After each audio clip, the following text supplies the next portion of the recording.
بسم اللہ الرحمن الرحیم۔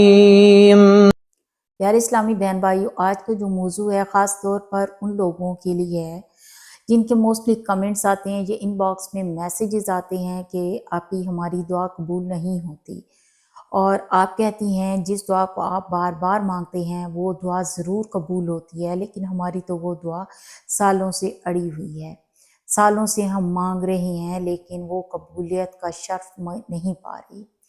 تو دیکھیں، ہر چیز کے مانگنے کا طریقہ ہوتا ہے، اور ہر چیز کی طرح دعائیں مانگنے کے بھی خاص طریقے ہوتے ہیں۔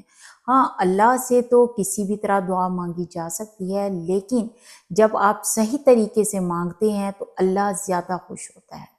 بالکل ویسے ہی جیسے جب آپ کو اپنے ماں باپ سے کوئی چیز چاہیے ہوتی ہے تو آپ ادب کے ساتھ وہ چیز مانگتے ہیں، جھک کر، مسکرا کر اور پورے یقین کے ساتھ کہ وہ آپ کو وہ چیز ضرور دیں گے۔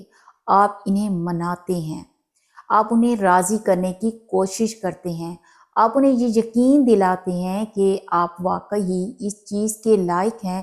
تو اللہ کو منانے کے بھی کچھ طریقے ہوتے ہیں، اور وہ طریقے کون سے ہیں؟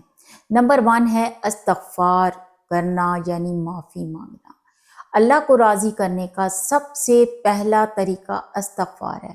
اکثر اوقات ہمارے گناہ ہماری دعاؤں کا راستہ روکے ہوئے ہوتے ہیں۔ ہمارے گناہ ہماری دعاؤں کے راستے میں سب سے بڑی دیوار ہوتے ہیں، تو سب سے پہلے ہمیں اس دیوار کو توڑنا ہے تاکہ سامنے کا منظر ہمیں نظر آ سکے اور قبولیت کی منزل تک آنکھوں کو اور دل کو رسائی مل سکے، کیونکہ اللہ توبہ کرنے والوں سے بہت محبت کرتا ہے، اور جن سے وہ محبت کرتا ہے نا، ان کی باتیں وہ کبھی نہیں ٹالتا۔ نمبر 2 ہے شکر، یعنی حمد و ثنا کرنا۔ اللہ کو منانے کا دوسرا طریقہ یہ ہے کہ خود غرض کی طرح فوراً اللہ کے سامنے شکوہ نہیں رکھ دینا یا اپنی مانگ نہیں رکھ دینی، بلکہ پہلے اس کا شکر ادا کرنا ہے۔ پہلے آپ نے اللہ کو یہ بتانا ہے کہ اس نے جو کچھ آپ کو دے رکھا ہے نا، آپ اس کے لیے اللہ کے بہت زیادہ شکر گزار ہیں۔ آپ نے اس کے رحم کو سراہنا ہے، کیونکہ ہم اس قابل نہیں ہوتے جتنا وہ ہمیں دے دیتا ہے ہمیشہ، اور یہ اللہ کا وعدہ ہے کہ جتنا آپ لوگ شکر کرو گے میں تمہیں اتنا ہی زیادہ دوں گا۔ اب ہے نمبر 3 پر صبر، یعنی انتظار کرنا۔ دعاؤں کا امتحان انتظار ہوتا ہے، اور جو لوگ دعاؤں میں جلد بازی کرتے ہیں نا، ان کی دعاؤں میں اتنی ہی زیادہ دیر ہوتی ہے۔ رسول اللہ صلی اللہ علیہ وسلم نے فرمایا کہ تم میں سے ہر ایک کی دعا قبول ہوتی رہتی ہے جب تک کہ وہ جلد بازی نہ کرے۔ اس پر صحابہ کرام رضوان اللہ تعالی اجمعین نے پوچھا کہ وہ جلد بازی کس طرح کرتا ہے؟ تو آپ صلی اللہ علیہ وسلم نے فرمایا کہ وہ کہتا ہے میں نے اللہ سے دعا مانگی لیکن اللہ نے میری دعا قبول نہیں کی۔ نمبر 4 ہے تہجد کی نماز۔ جو دعائیں زیادہ خاص ہوتی ہیں نا، دعاؤں کے لیے ہمیں محنت بھی ڈبل کرنی پڑتی ہے، تبھی تو پتہ چلتا ہے نا کہ آپ کتنی شدت سے ان دعاؤں کو پورا ہوتے دیکھنا چاہتے ہیں۔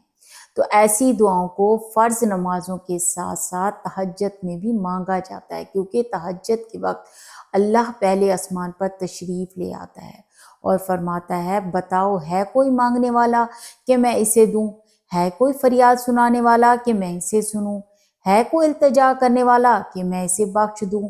نمبر 5، آپ لوگوں نے مسلسل دعا کرنا ہے۔ دعاؤں کی قبولیت کا 5واں طریقہ ہے مسلسل دعا مانگنا، یعنی اٹھتے بیٹھتے چلتے پھرتے اللہ کو بتانا ہے کہ میں اس چیز کے انتظار میں ہوں، اور ان خاص لمحوں میں مانگنا جو مجھے اللہ نے خود قبولیت کے بتائے ہیں۔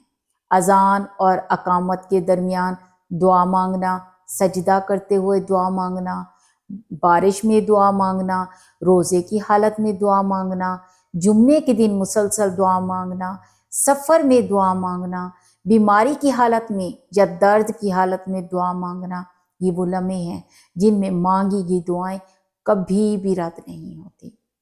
نمبر 6 ہے اچھا گمان. دعاؤں کی قبولیت کا سب سے اہم طریقہ اللہ سے اچھا گمان رکھنا ہے. اللہ تعالیٰ فرماتا ہے کہ میں تمہیں ویسا ہی ملوں گا جیسا تم مجھ سے ملنے کا سوچو گے. اور رسول اللہ صلی اللہ علیہ وسلم نے فرمایا کہ انسان کو ویسا ہی ملتا ہے جس کی وہ نیت رکھتا ہے. تو اگر آپ مانگتے رہیں گے تو یقیناً آپ کو ملے گا. اگر آپ پختہ ایمان رکھیں گے آپ کی دعائیں قبول ہوں گی. تو یقین رکھیں ضرور قبول ہوں گی. اللہ کو بادشاہ مانیں گے تو آپ کی کٹوری کبھی نہیں خالی ہوگی. بے شک اللہ بڑا رحمان اور رحیم ہے. میں آپ کو آج صبح کی ہی جسٹ بات بتاتی ہوں کہ میری کچھ طبیعت ناساز تھی، کچھ ایسی تکلیف تھی جو شاید میں بتانا نہیں پسند کر رہی آپ لوگوں کو. اور صبح کی نماز کے ٹائم میں اللہ کے آگے بیٹھی اور صرف اللہ تعالیٰ سے 2 آنسو میں بیان کر دیا. آپ یقین کریں گے وہ دعا میری کیسے قبول ہوئی. اور الحمدللہ میں آپ کو بتاؤں کہ میں جو بھی دعا کرتی ہوں نا تو میری دعا اسی دن ہی قبولیت کا شک پہنچتی ہے. وجہ کیا ہے؟ میں ان تمام اصولوں کو مد نظر رکھتی ہوں، میں ان تمام کاموں پہ عمل کرتی ہوں. تو کوشش کیا کریں، گناہوں سے دوری اختیار کریں، اللہ سے لو لگائیں، چلتے پھرتے اللہ سے دعا مانگیں، چلتے پھرتے استغفار کریں، تہجد کی نماز، 5 وقت فرض نماز اور قرآن پاک کی تلاوت، صبح کی اذکار، شام کے اذکار اپنی زندگی میں شامل کر لیں. یقین کریں گے آپ کبھی یہ نہیں کہیں گے کہ ہماری دعائیں قبولیت کا شرف نہیں پاتی. انشاءاللہ اللہ تعالیٰ سب کی دعائیں قبول کرے گا. اللہ تعالیٰ ہر ایک کی جائز حاجات کو قبول فرمائے. آمین یا رب العالمین.